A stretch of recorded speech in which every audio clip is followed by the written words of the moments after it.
အကိုပြည့်သူအတွက်ဆိုပြီးတော့မှာတက်တဲ့ကိမုတ်လေးကတော့အခုလိုမျိုးဒီဇိုင်းလေးကိုရွေးချက်ပြီးတော့လုပ်ထားပေးပါတယ်ကိမုတ်လေးကတော့နှုတ်ကိတာဖြစ်ပြီးတော့အထက်မှာဆိုလို့ရှိရင်အခုလိုမျိုးခရင်တစ်ထက်ဘလူးရေးတစ်ထက်ပေါ့နော်ဒါလေးကိုတေးချိုက်လုပ်ထားပေးပါတယ်ရှင်ကိမုတ်လေးကတော့အမှားများတဲ့လေးလက်မကိတ်ဆိုင်ဖြစ်တယ်ပေါ့နော်ငါးလက်မကိတ်လေးတွေလာပြီးတော့မေးကြတယ်ပေါ့နော်တဲ့ဆုမှာတော့ငါးလက်မတော့မလုပ်ဘူးလေးလက်မတော့ရှိတယ်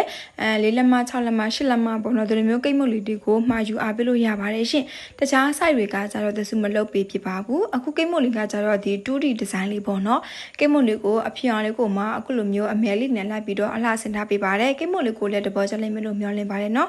အခုလိုမျိုးမော်လင်မှာရှိတဲ့ကိုချစ်ခင်ရတဲ့သူတွေကိုကိမုတ်လှလှလေးတွေကိုလက်ဆောင်ပေးမယ်ဆိုလို့ရှိရင်တော့သက်စုကိုတတိရလိုက်ပါရှင်သက်စုရဲ့ဒီ package shop မှာလာပြီးတော့မြန်မြန်စုံစမ်းလို့ရပါတယ်နော်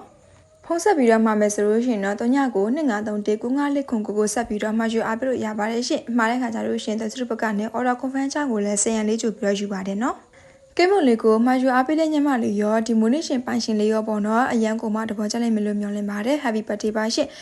မိုးနေရှင်လေးရဲ့ဒီစာလေးကိုလည်းရေးလက်ထားပေးတယ်ပေါ့နော်တဘောချလိုက်မလို့မျှော်လင့်ပါတယ်နောက်လည်းပေါ့လိုရတဲ့ခါကျလို့ရှင်အခုလိုမျိုးလာရမှာယူအားပေးနိုင်ပါစေနော်မွေးနေ့မှစပြီးတော့စိတ်ချမ်းသာခြင်းကိုကြမ်းမာခြင်းနဲ့ပြည့်စုံနိုင်ပါစေနော်တဘောချလိုက်မလို့မျှော်လင့်ပါတယ်ရှင်အခုလိုမျိုးကိမုတ်လေးကိုမှာမယ်ဆိုလို့ရှင်တော့ CPU ကိုဒါလာခဲ့ပေးပါနော်